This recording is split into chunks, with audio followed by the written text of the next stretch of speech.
Hello लोगोफोर आं दिनैहाय गुबुन मोनसे भिडिअ'सो हगारनो नागिरदों जितु नोंथांमोना बे जाय भिडिअ'आ बे भिडिअ'खौ ससियेल मिडिया बा गासैनिबो फेसबुकआव नुबाय बा हगारजोब्बाय जानांगौ थेवबो आं सारखौ गोसोखांनानै बे जितु भिडिअ' हगारनाय जिखिनि रन्जन दैमारि सारा स्पिच लानाय जितु ट्रेनिं होनाय बेफोर गासिबो बांलादेशनि हाग्रायाव लाजोबनायमोन बावहाय आंबो दंफायोमोन रन्जन दैमारिनि खाथिनियानो आंमोन जेला रन्जन दैमारि सारा स्पिच होदों बिनि खाथिनियानो आंनो ओमफ्राय नोंथांमोना दान्दिसे नायलांदो रन्जन दैमारि सारनि जेसेबां बावहाय सेंग्राफोर दङ बिथांमोना आंनि लेडिंआवनो थाजोबोमोन जेब्ला ट्रेनिं बायखाङो पलिटिकेल क्लास क्लजिं सेरेमनि आरो गुबुन गुबुन बेफोरबायदि क्लास होनायखौ जों भिडिअ' खालामनानै बै समाव हगारनाय जादोंमोन थ' बिदिब्ला जों दान्दिसे बे भिडिअ'खौनो एसे नायलांनि 3rd Battalionनि हेडक्वार्टारखौ आरो लोगोसेनो बे ट्रेनिं सेन्टारखौ दैदेनबाय थानाय दैदेनगिरि बे 24th Batch basic military ट्रेनिंखौ training होनाय मानिजाथाव सिबिजाथाव इन्सट्राक्टर्स आरो आंनिनो आंगो मावथि लोगो गेदेमा नोंथांमोन Also respected Secretary to the Ministry of Home Affairs, National Liberation Front of Taifra, and Deputy Chief of Army Staff of Royal Baroque Army, and other dear revolutionaries. आं दिनै नोंथांमोननि सिगाङाव गसंनो मोननानै आरो बे खाबुखौ मोननानै इनायनो गोजोननाय मोनदों आं आंनि बिबुंथिनि सिगाङावनो दिनै नोंथांमोनखौ गोबां दुखु दाहा लानानै बे ट्रेनिंखौ फोजोबनायनि थाखाय उथ्रिनायनि थाखाय आं गोसो गोरबोनिफ्राय हामग्लायनाय बावहरबाय I would like to congratulate you for passing out your basic military training. लोगोसेनो जायफोरा गाव-गावनि बेसिक मिलिटारि ट्रेनिंखौ गोबां दुखु दाहा लानानै फोजोबबाय उथ्रिबाय बिथांमोनखौ नेशनेल डेमोक्रेटिक फ्रन्ट अफ बर'लेण्डनि आफादगिरि हिसाबै दिनै नोंथांमोनखौ सोद्रोमा हिसाबै आं गोसो गोरबोनिफ्राय बरायबाय आरो साफा बर'लेण्ड आर्मि हिसाबैबो नोंथांमोनखौ आं आफादनि जानानै बराय दिनै ट्रेनिंखौ फोजोबनाय लोगो लोगोनो नोंथांमोना गोदान जोनोम मोनफिनबाय After the training now you have born again दिनै नोंथांमोना गुबुन अर्डिनारि मानसिफोर बायदि नंलिया गुबुन सिभिल मानसिफोर नंलिया दिनै नोंथांमोना गोदान जोनोम लाबाय दिनैनिफ्राय नोंथांमोना नेशनेल डेमोक्रेटिक फ्रन्ट अफ बर'लेण्डनि सोद्रोमा जाबाय दिनैनिफ्राय माहारिनि उदांस्रि दावहारु जाबाय एबा दिनैनिफ्राय नोंथांमोना जाबाय साफा बर'लेण्ड आर्मि बेनिखायनो दिनै नोंथांमोननि बिबाना बांसिनबाय Your responsibilities have increased in many folds. गोदोआव जानो हागौ सोरबा फरायबाय थादोंमोन सोरबा मास्टार मावदोंमोन बा सोरबा ओरैनो दंमोन गुबुन खामानि मावलाबायनानै दंमोन नाथाय दिनै नोंथांमोना दिनैनिफ्राय जाबाय नेशनेल डेमोक्रेटिक फ्रन्ट अफ बर'लेण्डनि सोद्रोमा दिनैनिफ्राय जाबाय बर'लेण्ड आर्मि बेनिखायनो दिनैनिफ्राय नोंथांमोननि जि बिबान जि मावनांगौ खामानि बे दिनै बांबाय दिनै न'खरनिल' नंलिया साफा सानै मानसिनिल' नङा मोनसे मोननै गामिनिल' नङा दिनै नोंथांमोननि बिबानाव फैबाय गासै माहारिनि बिबानानो Now you have the responsibility of the entire Boro nation बेनिखायनो आं फोथायदों जे नोंथांमोना दिनैनिफ्राय बे गिलु फालु बिबानखौ रुजुनानै दावगालांगोन। नोंथांमोना नेशनेल डेमोक्रेटिक फ्रन्ट अफ बर'लेण्डनि सोद्रोमा जानाय लोगो लोगोनो साफा साफा बर'लेण्ड आर्मि जानाय लोगो लोगोनो बर' माहारिखौ सिबिदों बे नङा, सुबुं माहारिखौनो नोंथांमोना सिबिदों। बेनिखायनो सानै हयै बे गेलेर बिबानखौ रुजुनानै दावगालांगोन होननानै आं मिजिंथिबाय।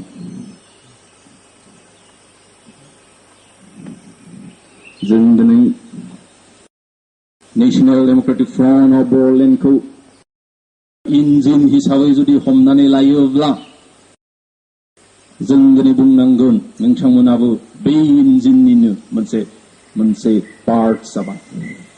You have become a part of the National Democratic Front of Boroland. If we compare the National Democratic Front of Boroland as engine, then you have become a part of the engine. दिनै पार्टफोरा थाब्लासो जेरै इन्जिना मोजां सोलियो, बेबायदिनो दिनै national democratic front of बर'लेण्डनि साफा साफा सोद्रोमाफ्रा मोजाङै थायोब्लासो, मोजाङै खामानि मावोब्लासो नेशनेल डेमोक्रेटिक फ्रन्ट अफ बर'लेण्डआबो मोजाङै थागोन, मोजाङै दावगालांनो हागोन आरो जि सानस्रि थांखिखौ लानानै दिनैसिम मावबोदों बेयाव उथ्रिखांनो हागोन एबा देरहासार जानो हागोन। बेनिखायनो आं फोथायदों नोंथांमोना गासैबो national democratic front of Boroland सोद्रोमा महरै, बर'लेण्ड आर्मि महरै गोख्रों गोरायै आरो मोजाङै खामानि मावलांगोन आरो देरहासार खालामगोन। गेदेमा मावथि लोगोफोर, जों मिथिगौ जे बर'फोरा सानसेनि समाव गोहो गोरामोन, बोलो गोरामोन। The Boro people were a proud nation. We were independent. But now we have reduced to a stateless nation. Boro people once had glorious past. We had our kings. We had our kingdoms. We were free people. But now we have become stateless people. We have reduced to a microscopic minority in our own land. We have become guests in our own land. जों जुदियो सानसेनि समाव जोंहा राजा दङमोन, रायजो दङमोन, जों उदांस्रिमोन, अब्लाबो दिनै जों गावनि हायावनो आलासि जानांबाय। जों दिनै गावनि हायावनो मोजोमसे जानानै थानांबाय। जों गावनि हायावनो दिनै सोबख' जादों, नासय जादों, गाग्लोबनानै लाजादों। दिनै बर' हिसाबै गोदान मुगानि जारिमिनाव बर'फोरा नाङाखै नङा, नांबोदों। गोदोनि जारिमिनखौ आं दिनै बुंफोरनो बिजिरनो सानाखै, नाथाय गोदान मुगानि जारिमिनखौ जों जेब्ला बिजिरो अब्ला नुदों ब्रिटिशनि समनिफ्रायबो बर'फोरा गोबां नांबोदों, गोबां जुजिबोदों, हास्थायबोदों उदाङै माहारि बायदियै, हारि बायदियै थांनानै थानो।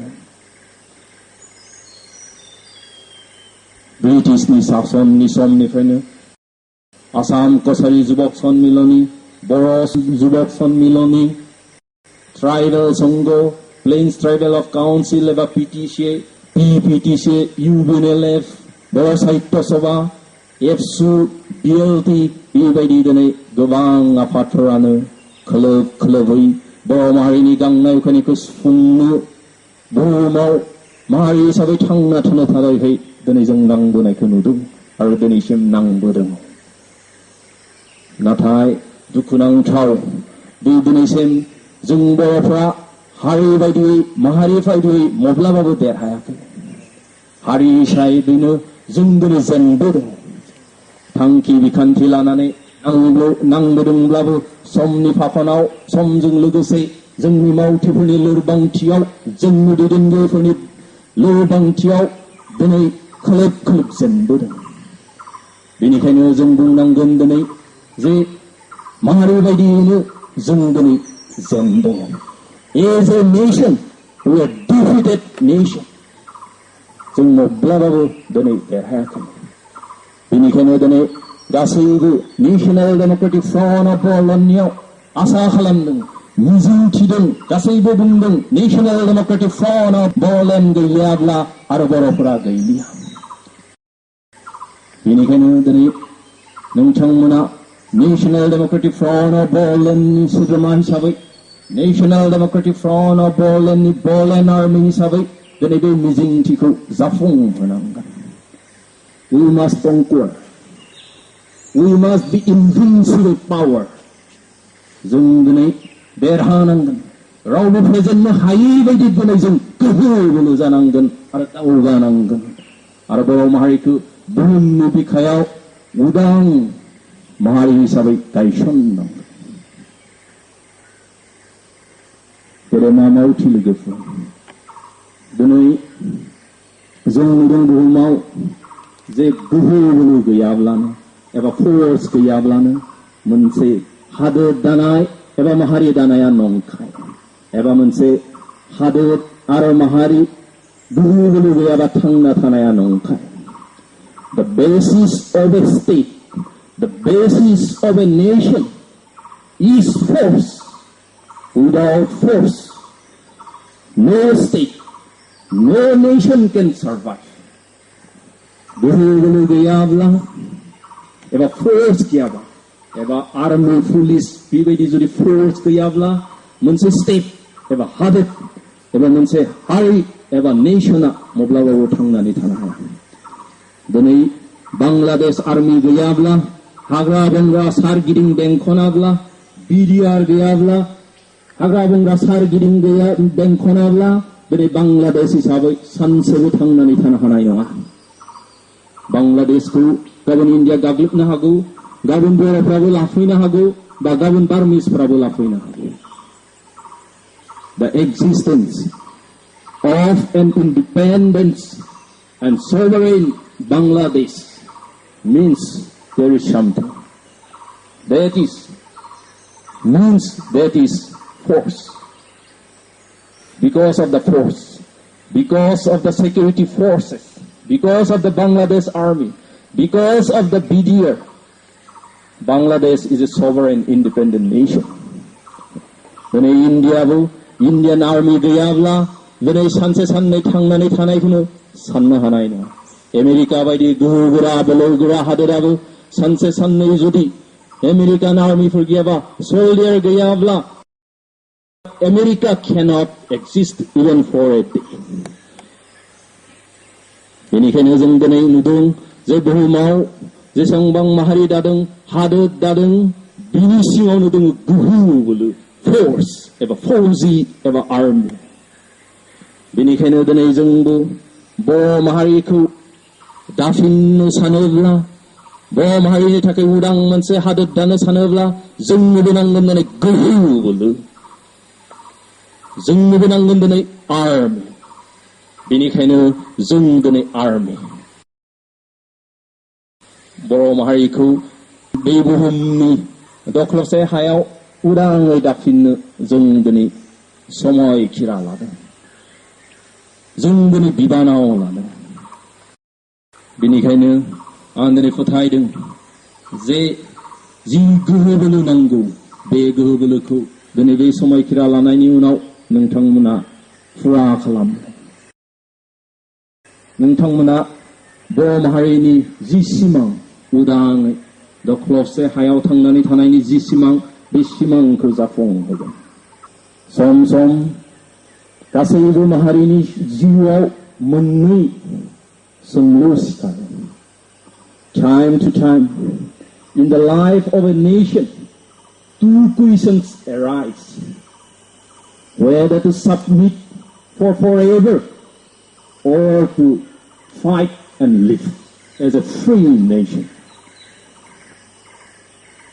बेबायदि गिलु फालु सोंलुआ जेरैहाय मानसिनि जिउआव फैयो मोनसे नखरनि जिउआव फैयो मोनसे समाजनि जिउआव फैयो बेबायदिनो माहारिनि जिउआवबो फैयो जे खर' गंग्लायनानै थांनानै थानो ना नांनानै उदाङै देदगा दुबगायै थांनानै थानो दिनै इउनाइटेड स्टेट्स अफ आमेरिकानि जिउआवबो बेबायदि मोनसे सोंलुआ फैदोंमोन जों अराय इंलेन्डनि सिङाव थानानै थांनानै थागोन ना जों नांनानै उदां खालामनानै बुहुमनि बिखायाव उदां बायदियै थाङो Even these two questions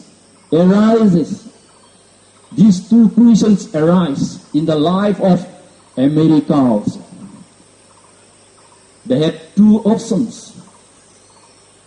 Whether to submit for forever under England or to fight and become independent nation.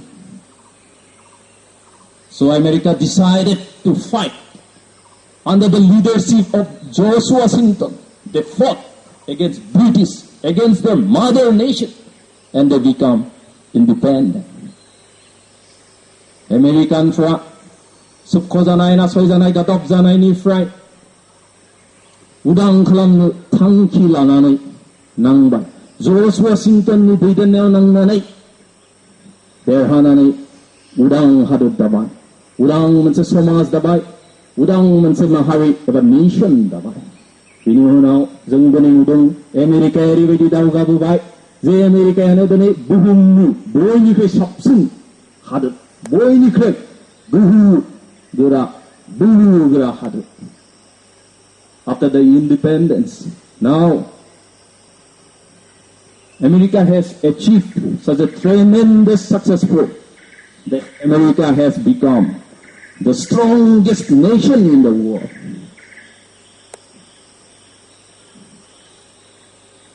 So, बेनिखायनो दिनै जोंनि बर' माहारिनि जिउआवबो बे मोननै सोंलुआ सिखारदों जों अराय सम हारसाफोरनि सिङाव थानो ना मारवारिफोरनि सिङाव थानो ना बांगालफोरनि सिङाव थानो दिनै बे सोंलुआ जोंनि जिउआव फैदों माहारिनि जिउआव दिनै फैदों जों अराय गंग्लायगोन ना जों दिनै नांनानै दावहा नांनानै बर' माहारिखौ उदां खालामगोन जों दिनै मा खालामगोन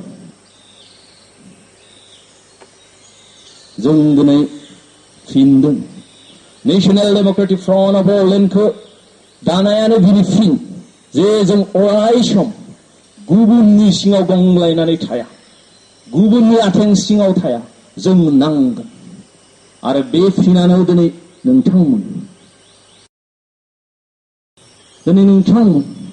नोंथांमोना दिनै फिन होदों जे जों अराय सम हारि हिसाबै गंग्लायनानै गुबुननि आथिं सिङाव थांनानै थाया जों नांगोन बेनिखायनो दिनै नोंथांमोना गावनि बिमा बिफा गावनि आंगो लोगो गावनि हा हु गासैखौबो नागारनानै दिनै बेयाव दुखु दाहा लानानै training लाफैदों So you are a reply that you will not submit for forever. You are a reply. That is why you have come here to fight. दिनै नोंथांमोना बर' माहारिखौ उदां खालामनो जि सानखांथि सानस्रि लानानै दिनै बेयाव फैबाय बेखौ जों नायनो बाख्नायदों आरो बाख्नायजाथाव नोंथांमोना जि सानस्रि आरो थांखिखौ लानानै दिनै फिन होदों जे जों नांगोन आरो उदां खालामगोन फोथायदों जों बे थांखिखौनो लानानै नोंथांमोना नोंथांमोननि देहायाव जिउ थै थासान्दै अराय दावगालांगोन गेदेमा मावथि लोगो नोंथांमोन दिनै सिमां नङाब्ला जों माब्लाबाबो खामानिखौ जागायजेननो हाया नोंथांमोना जि सिमां लानानै फैदों माहारिखौ उदांस्रि खालामनायनि माहारिखौ सिबिनायनि बेखौ जों दिनै अराय बाख्नायदों बे थांखि आरो सानस्रिनि थाखाय जों नोंथांमोनखौ साबायखर होदों दिनै जों नुदों जे जेरावबो सिमाङानो सिगां सिमां मिन्स साननाय हनाय सानस्रियानो दिनै सिगां दिनै जों अखाफोराव थांनायनि खोथाखौ सानोब्ला बे साननाय हनाय मोनसे सिमांफोर बायदि To go to the moon, it was a dream once. People dreamed. मानसिफ्रा सिमां नुदोंमोन जे अखाफोराव थांगोन नायथारगोन मा दं. That dream, the Russian, the American had started their mission. बे सिमांजोंनो रासियाननि साइन्टिस्टफोर, एस्ट्र'नटफोर, आमेरिकाननि साइन्टिस्टफोर, एस्ट्र'नटफोर बिसोरो दिनै जागायजेनबाय. बे सानस्रि सिमांजोंनो जागायै जागायै गोबां दुखु दाहानि गेजेरजों गोबां थाखा फैसा रां रुफा खरस खालामनायनि उनाव थैजौ गारनायनि उनाव अखाफोराव थांनो हाबाय. थांबाय नायहैबाय. बेबायदिनो दिनै जिखुनु खामानि मावनायाव साननाय हनायासो सिगां, सानस्रियासो सिगां. दिनै जोंहा सिमां मोनसे थानांगौ. दिनै जों गोजोनदों जे नोंथांमोना सिमां नुनानै फैदों. माहारिखौ उदां खालामनायनि, बुहुमनि बिखायाव बर' माहारिखौ देदगा दुदगायै गोगोम मोनसे हारि हिसाबै गायसननायनि सिमां लानानै फैदों. बेखौ जों दिनै बाख्नायदों आरो जों बे सिमांखौ नुनानै जों गोजोनदों. Now you have a mission, and this mission has to be fulfilled by you. दिनै नोंथांमोना जि थांखि लानानै फैदों एबा जिउआव जि मिशन लानानै फैदों बर' माहारिखौ उदां खालामनो, बे मिशनखौ जों फोथायो नोंथांमोना फुलफिल खालामगोन एबा जिउआव देहायाव थैजौ थासान्दै मावलांगोन. दिनै नोंथांमोननि जि ट्रेनिं, बे ट्रेनिंआ जोब्बाय. Means your work has begun. Your training has finished, but your work has begun. नोंथांमोननि दुखु दाहा दान मोननै ट्रेनिं लानानै दिनै नोंथांमोना फोजोबबाय. Means बे जोब्बाय बे नङा. दिनैनिफ्रायसो as a national democratic front of बर'लेण्डनि सोद्रोमा महरै सासे बर'लेण्ड आर्मि हिसाबै नोंथांमोननि खामानिया जागायजेनसिगोन. गेलेर बिबान रुजुनानै दिनैनिफ्रायसो नोंथांमोना दावगानांसिगोन. Your training has finished, but your work as a member of the National Democratic Front of Boroland, as a Boroland Army, has started from today. बेनिखायनो नोंथांमोना गोसो मोदोम जिउ होनानै बेखौ मावफुंलांनांगोन. दिनै ट्रेनिं लानाय मिन्स नोंनि जिउआव, नोंथांमोननि जिउआव माबा मोनसे थांखि दं. मास्टार मावनोब्लाबो, फोरोंगिरि जानोबाबोथ' ट्रेनिं लानांगौ. ट्रेनिं लानाय मिन्स बियो थांनानै गथ'फोरखौ फोरोंगोन, माबा मोनसे मावगोन. ट्रेनिं लानाय मिन्स এটা রিহার্সাল করার মতো. Training means your rehearsal. दिनै जों नुदों बे लांदां गानानो जा, थियाटारानो जा, दैज्लां मोनसे बिसोरो मा खालामो जे रिहार्सेल खालामबाय थायो. गावनि न'आवनो दामै दामै रिहार्सेल खालामो. रिहार्सेल खालामनानै जोबनानै मेसेङा फैबाथाय दाब दाब जायगायाव थांनानै टिकेट लानानै फैसा लानानै बिथांमोना दिन्थिबाय. दिनै नोंथांमोननि जि ट्रेनिंआबो बियो रिहार्सेल बायदि. Your training is also like a rehearsal. रिहार्सेलखौ मानो खालामो? जेन जों पारफेक्टहै दिन्थिनो हायो बा पारफेक्टहै खामानि मावलांनो हायो, बेनि थाखायनो रिहार्सेल खालामो. दिनै जों नुदों जे जायफ्रा थियाटार बा लांदां गाल बा मुसुखा थियाटारफोर दिन्थियो, 6 मास गाहाम रिहार्सेल खालामै खालामै जेब्ला स्टेजाव दिन्थियो, दे पारफर्म पारफेक्टलि. ओरैबायदि मोसागोन, ओरैबायदि एक्टिं खालामगोन, बेयाव रावबो हमनो हाया. बेनिखायनो दिनै नोंथांमोनाबो जि रिहार्सेल खालामबाय, बे रिहार्सेल खालामनाय बायदियै दिनै स्टेजाव थांनांसिगोन आरो दिन्थिहैनांसिगोन. दिनै नोंथांमोनाबो दिन्थिहैनांसिगोन. Now you have trained yourself as a Boroland Army. You have rehearsed all the military tactics. Now you have to go to the stage. Now you have to go to the field and act perfectly. As a Borland Army हिसाबै training लानाय बा rehearsal खालामनाय हिसाबै दिनैनिफ्राय नोंथांमोना सम खाबु लानानै फिल्डआव थांनांसिगोन आरो बेबायदियैनो perfectly नोंथांमोना जि सिमां लानानै जि मिशन लानानै फैदों बेखौ फिल्डआव मावफुंहैनांसिगोन आरो आं दिनै फोथायदों जे नोंथांमोना गोख्रों गोरा गोसोजों देहाजों नोंथांमोननि जि ट्रेनिं जि रिहार्सल बेखौ फिल्डआव थांनानै रोखा रोखायै मावफुंनो हागोन गेदेमा मावथि लोगो नोंथांमोन जे जों मिथियो उदांस्रिखौ एरैनो मोना उदांस्रियानो बुहुमनि बयनिख्रुइबो बांसिन बेसेन गोनां मुवा एबा जिराद बुहुमाव गासैबो मुवा जिराद गासैहाबो बेसेन मुल्य दं प्राइस दं एबा दाम दं गस्ला गांसे टफि गांसे जन्था मोनसे केमेरा मोनसे बे मोनसे गासैहाबो दाम दं बिनि गेजेराव बयनिसायबो दामि जिनिसानो जाहैबाय जे फ्रीडम उदांस्रि दिनै बेखौ थैजिउजोंसो बायख'नो गोनां जादों जों बुहुमनि उदांस्रिनि दावहा बुहुमनि दाब दाब हादोर जायगायाव नांनाय उदांस्रिनि दावहा एबा उदांस्रि जानाय हादोरफोरनि जारिमिनखौ जेब्ला बिजिरनानै नायगोन अब्ला जों नुगोन जे गोबां दुखु दाहा लानायनि अनगायैबो थैजिउ होनानैसो बे उदांस्रि एबा स्वाधीनता एबा इन्डिपेन्डेन्सखौ बायख'नो गोनां जादों बेनिखायनो जोंबो दिनै उदांस्रि नागिरदोंब्ला दुखु दाहा लानाय रां रुफा खरस खालामनायनि अनगायैबो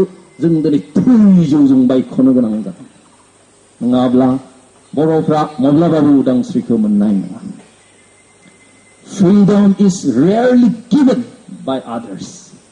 Freedom, justice, थार मोनथाय बेफोरखौ माब्लाबाबो गुबुना ओरैनो रावनोबो होआखै होफेराखै जों बुहुमनि जारिमिनाव दिनै नुदों Freedom is rarely given by others. So, the freedom has to be fought and secured. बेनिखायनो फ्रीडमखौ जिहेतु गुबुना ओरैनो रावनोबो होआखै मोनसे जास्टिस एबा न्याय बिसारखौ माब्लाबाबो होआखै बेनि थाखाय मानो जों बेखौ नांनांगोन जुजिनांगोन आरो लानांगोन बेनिखायनो जोंनि जि उदांस्रि बे उदांस्रिखौबो गुबुना दिनै जोंनो होनाय नङा जों जोंनि बुरन्जिफोरखौ बिजिरनानै नायगोन अब्ला जों नुगोन जे जों गुबुनाबो उदांस्रिखौ माब्लाबाबो एरैनो मोनाखै उदांस्रिखौ जों नुदों बे this freedom is always secured and fought by the patriots of a nation उदांस्रिखौ अराय हारि सिबिसुला माहारिनि दावहारुफोरासो दावहा नांनानै लानानै फैदों बेनिखायनो दिनै जोंबो नेशनेल डेमोक्रेटिक फ्रन्ट अफ बर'लेण्डनि साफ्रोमबो सोद्रोमाया बर' माहारि अनसुला हिसाबै पेट्रियट हिसाबै दावहा नांनानै लानानै फैनांगोन बेनिखायनो आं दिनै फोथायो जे नोंथांमोना बे दावहानि थाखाय जि ट्रेनिं मोनबाय जि रिहार्सेल खालामबाय बेखौ फिल्डआव थांनानै जाफुंहोनो नाजागोन माहारिनि उदांस्रिनि थाखाय सासे दावहारु बायदियै देहायाव जेब्लासिम थैजिउ थागोन अब्लासिम नांलांगोन होननानै आं दिनै मिजिंथिदों दिनै नेशनेल डेमोक्रेटिक फ्रन्ट अफ बर'लेण्डआ 20 बोसोर थांनानै थाबोबाय बिराद भारतनि गोहो बोलोजों नांनानै भारतनि गोहो बोलोनि हेंथायै दिनै 20 बोसोर जों थांनानै थाबोबाय मानो जोंनि जि जेननो रोङै साननाय हनाय जोंनि जि गिनो रोङै फासयनो रोङै नांनाय बिनि थाखायनो जों दिनै थांनानै थागोन जोंनि जि मुंख्लंफोरनि बावनायनि थाखायनो दिनैसिम नेशनेल डेमोक्रेटिक फ्रन्ट अफ बर'लेण्डआ थांनानै दङ The soul and spirit of our martyrs are with us. दिनै जायफ्रा थैलांबाय गावनि थैजौ बावलांबाय बिसोरनि जि आत्मा बिसोरनि जि स्पिरिट बेफोरो जों दिनै लोगोआव दङ बेनि थाखायनो जों दिनै 20 बोसोर गोबां दुखु खस्थ'नि गेजेरजोंब्लाबो आंखालनि गेजेरजोंब्लाबो जों दिनैसिम थांनानै दं आरो बिथांमोननि जिउ आत्माया जेब्लासिम जोंजों थागोन अब्लासिम जों दिनै थांनानै थागोन आरो जों देरहागोन गेदेमा मावथि लोगोफोर दिनै नोंथांमोना साफा नेशनेल डेमोक्रेटिक फ्रन्ट अफ बर'लेण्डनि सोद्रोमा बायदियै समायखिरा लाबाय भट टेकिं लाबाय बर'लेण्ड आर्मि बायदियै नोंथांमोना समायखिरा लाबाय एबा भट टेकिं लाबाय फोथायदों बे भट टेकिं लानाय बायदियैनो बेयाव जिबायदियै बुंनानै फोथायनानै नोंथांमोना फैदों ट्रेनिं लादों आरो दिनै भट टेकिं लादों बेबायदियैनो आं फोथायदों नोंथांमोना मावलांगोन जोंनि गोबां कमरेडफोरा जोंनि गोबां मावथि लोगोफ्रा बे समायखिरा लानाय बायदियै आफादनि थांखि बिखान्थिखौ गोसो गोरबोआव जिउआव लानानै आवगायनानै दिनै थै जिउ होलांबाय जि फोथायनाय बेखौ थै थासान्दै जिउ थासान्दै गोसो गोरबोआव लानानै दावगालांनानै थै जिउ बावलांबाय दिनै गावसोरनि जि फोथायनाय बे फोथायनायखौ गोथैसालिसिम लांफाबाय बेनिखायनो दिनै नोंथांमोना जिबायदि भट टेकिं लादों सासे नेशनेल डेमोक्रेटिक फ्रन्ट अफ बर'लेण्डनि सोद्रोमा हिसाबै बर'लेण्ड आर्मि हिसाबै बे फोथायनायखौ नोंथांमोनाबो दिनै जिउ थै थासान्दै दिनै गोसो गोरबोआव लानानै दावगानांगोन नांगौ जायोब्ला बे फोथायनायखौ गोथैसालिसिम लांफानो नांगोन फासयब्ला जानाय नङा आखाइ दैखांब्ला जानाय नङा आफादनिफ्राय खारलाबा जानाय नङा If you are a real patriot, you have to take your conviction to the grave. जुदि नोंथांमोना गावखौनो साफा माहारि सिबिसुला उदांस्रि दावहारु नेशनेल डेमोक्रेटिक फ्रन्ट अफ बर'लेण्डनि सोद्रोमा एबा बर'लेण्ड आर्मि होननानै सानदोंबा नोंथांमोननि जि फोथायनाय जि भट टेकिं लानाय बेखौ गोथैसालिसिम लांफानांगोन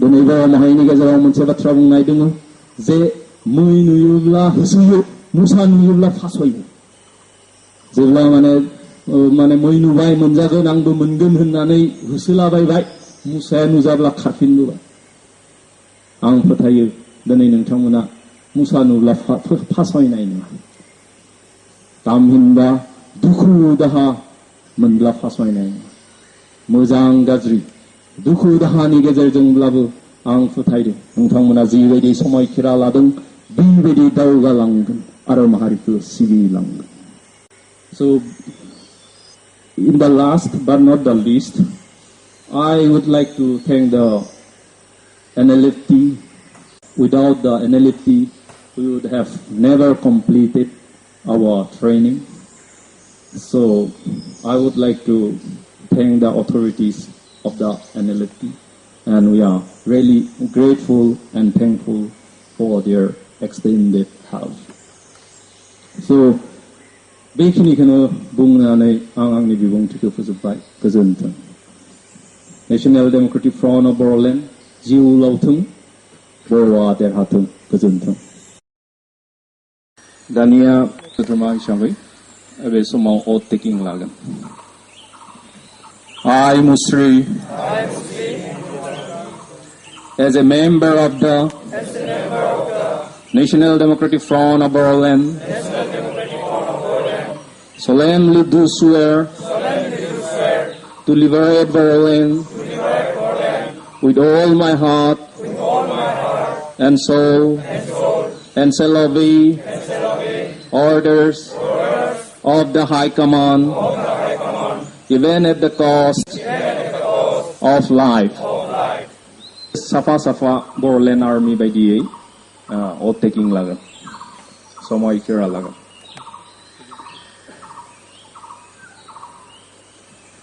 I, Muslim,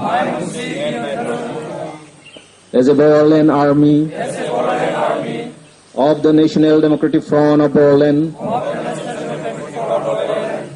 solemnly swear an oath of loyalty to the Constitution and to abide by the rules and regulations of the Borderland Army formation and shall maintain the unity and integrity of the party. Any violation by me of the Constitution and the party discipline shall invite judge on me with this bullet.